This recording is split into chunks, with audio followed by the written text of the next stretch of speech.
फक्त एका मिनिटासाठी कल्पना करा, तुमच्या घरातील लक्ष्मीची फोटो फ्रेम, सरस्वतीची मूर्ती, कृष्ण यशोदेचं चित्र, राम सीता शिव पार्वती ही सगळी चित्र बाजूला ठेवा आणि डोळे बंद करा आणि स्वतःला एक प्रश्न विचारा की जर ही चित्र कधीच अस्तित्वात नसती तर देव नेमके कसे दिसत असतील?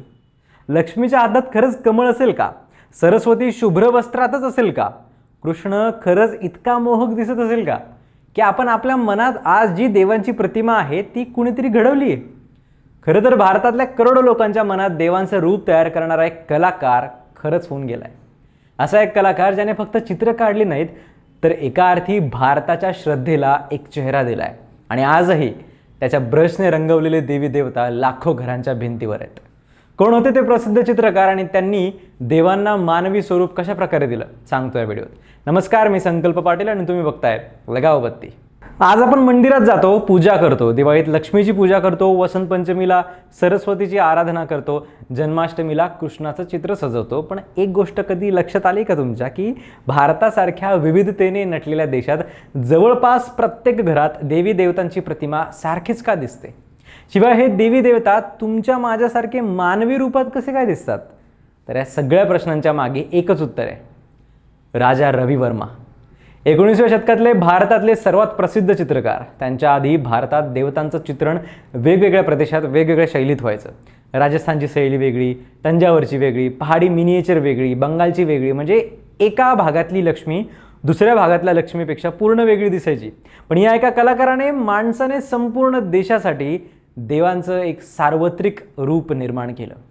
29 एप्रिल 1848ला केरळमधल्या किलीमनूर राजघराण्यात राजा रवी वर्मा यांचा जन्म झाला होता. लहानपणापासूनच त्यांना चित्रकलेची विलक्षण आवड होती. घराच्या भिंतीवर कोळशाने चित्र काढणाऱ्या या मुलाकडे कुटुंबाचं विशेष लक्ष गेलं आणि त्याला चित्रकलेचं प्रशिक्षण दिलं गेलं. त्या काळात भारतात पारंपरिक चित्रशैली प्रचलित होती, पण रवी वर्मा इथेच थांबले नाहीत.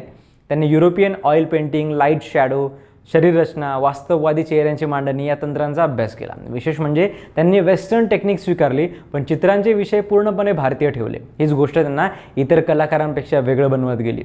त्या काळात रामायण आणि महाभारत सगळ्यांना माहिती होतं, पण त्या कथा लोकांच्या डोक्यात शब्दांच्या रूपात होत्या. रवी वर्मांनी त्या कथांना रूप दिलं आणि रंगसुद्धा दिले. त्यांनी शकुंतला, दमयंती, सीता, द्रौपदी, अर्जुन, कृष्ण, राम, यशोदा, लक्ष्मी, सरस्वती अशा पात्रांना इतक्या वास्तववादी पद्धतीने रंगवलं की लोकांना पहिल्यांदाच असं वाटलं की हो, कदाचित हेच आपल्या देवांचं खरं रूप असावं. त्यांच्या चित्रांमधले भाव, डोळ्यातली करुणा, वस्त्रांची घडी, दागिन्यांची रचना, प्रकाशाचा वापर आणि मानवी भावना इतक्या जिवंत वाटत होत्या की धार्मिक कथांमधली पात्रं अक्षरशः लोकांसमोर उभी राहिली. पण राजा रवी वर्मांचा सर्वात मोठा पराक्रम फक्त चित्र काढण्यात नव्हता, त्यांनी कला राजवाड्याबाहेर आणली. म्हणजेच त्या काळात एखादं मूळ ऑइल पेंटिंग विकत घेणं म्हणजे फक्त राजे, महाराजे किंवा श्रीमंत लोकांचंच काम होतं. सामान्य माणूस अशी चित्र आयुष्यात पाहूसुद्धा शकत नव्हता, विकत घेणं सोडाच. रवी वर्मांना ही गोष्ट खटकत होती. देव जर सगळ्यांचे असतील तर त्यांची चित्र ही सगळ्यांच्या घरात असायला हवीत असा त्यांचा विचार होता. म्हणून 1894मध्ये त्यांनी मुंबईत Ravi Varma fine arts lithographic press सुरू केली. त्या काळात हा निर्णय खऱ्या अर्थाने क्रांतिकारी होता. त्यांच्या चित्रांच्या हजारो नाही तर लाखो प्रती स्वस्त दरात छापल्या जाऊ लागल्या. काही वर्षांनी ही प्रेस महाराष्ट्रातल्या मळवली इथे हलवण्यात आली आणि तिथून संपूर्ण भारतभर त्यांचे देवतांचे चित्र घराघरात पोहोचले. आज आपण ज्याला कॅलेंडर आर्ट म्हणतो त्याची खरी सुरुवात इथूनच झाली.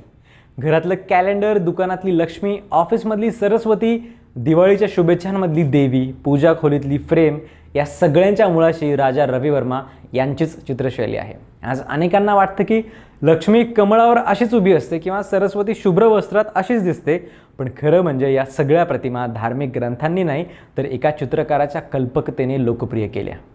त्यांच्या काही चित्रांनी तर इतिहास घडवला. शकुंतला या चित्रात मागे वळून पाहणारी शकुंतला आजही भारतीय चित्रकलेतल्या सर्वात प्रसिद्ध कलाकृतींपैकी एक मानली जाते.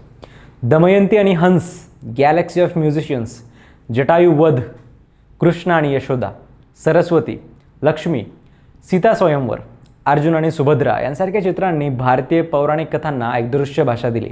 विशेष म्हणजे त्यांच्या चित्रांमध्ये स्त्रीचं सौंदर्य अतिशय सन्मानपूर्वक आणि प्रभावी पद्धतीने दाखवलं गेलं. त्यामुळे त्यांच्या चित्रांमधल्या स्त्रिया फक्त सुंदर नव्हत्या तर सामर्थ्यवान सुद्धा वाटायच्या. पण राजा रवी वर्मा यांच्या कामाचा प्रभाव फक्त चित्रकलेपुरताच मर्यादित राहिलेला नाहीये. भारतीय सिनेमाचे जनक दादासाहेब फाळके यांनीही रवी वर्मांच्या चित्रांचा अभ्यास केला होता. फाळकेंच्या सुरुवातीच्या पौराणिक चित्रपटांमधले देवतांचे पोशाख, मुकुट, दागिने, सेट्स आणि फ्रेम्स पाहिल्या तर त्यात रवी वर्मांच्या चित्रांची स्पष्ट छाप दिसून येते. म्हणजे आज आपण पडद्यावर जे राम, कृष्ण किंवा देवीचं रूप पाहतो त्याचं मूळही मोठ्या प्रमाणावर या चित्रांमधूनच आहे. पण हे सगळं जरी असलं तरी त्यांच्यावर टीकासुद्धा झाली. त्या काळच्या काही समीक्षकांचं मत होतं की त्यांनी भारतीय देवतांना खूपच युरोपियन चेहऱ्यांची वैशिष्ट्ये दिली आहेत. काहींनी त्यांच्या चित्रांमधल्या वास्तववादावर प्रश्न उपस्थित केले. पण दुसरी बाजू अशी होती की त्यांनी भारतीय कलेला लोकशाही दिली. देवतांच्या प्रतिमा पहिल्यांदाच राजवाड्यांमधून बाहेर पडून सामान्य माणसाच्या घरात पोहोचल्या होत्या. म्हणूनच आजही अनेक कला इतिहासकार म्हणतात की राजा रवी वर्मा हे भारतातील पहिले मास व्हिज्युअल कम्युनिकेटर होते.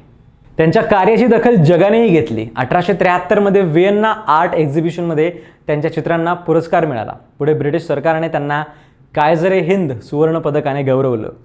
त्यांच्या चित्रांची किंमत आज आंतरराष्ट्रीय लिलावांमध्ये कोट्यवधी रुपयांपर्यंत पोहोचते. पण त्याहून मोठी गोष्ट म्हणजे त्यांच्या कलाकृती कोणत्याही संग्रहालयात नाही तर त्या भारतातल्या लाखो करोडो घरांमध्ये आहेत. आज एखादं मूल पहिल्यांदा लक्ष्मीचं चित्र पाहतं, सरस्वती किंवा कृष्णाचं चित्र पाहतं आणि ते रूप त्याच्या मनात एकदम फिट बसतं, तेव्हा नकळत त्या मुलाच्या कल्पनाशक्तीत राजा रवी वर्मांचा ब्रश काम करत असतो. म्हणूनच ते फक्त महान कलाकार नव्हते तर त्यांनी भारताच्या श्रद्धेला रंग दिले, संस्कृतीला चेहरा दिला आणि पौराणिक कथांना कायमचं एक दृश्य स्वरूप दिलं. म्हणूनच पुढच्या वेळी तुमच्या घरातल्या देवघराकडे पहा, त्या चित्रांकडे नीट पहा. त्या प्रत्येक फ्रेमच्या मागे तुम्हाला राजा रवी वर्मा यांच्या अफाट कला आणि कल्पनाशक्तीचा आविष्कार दिसेल. ही माहिती कशी वाटली ते कमेंट्समध्ये नक्की सांगा आणि अशाच माहितीपूर्ण व्हिडिओसाठी सबस्क्राईब करायला गावबत्ती.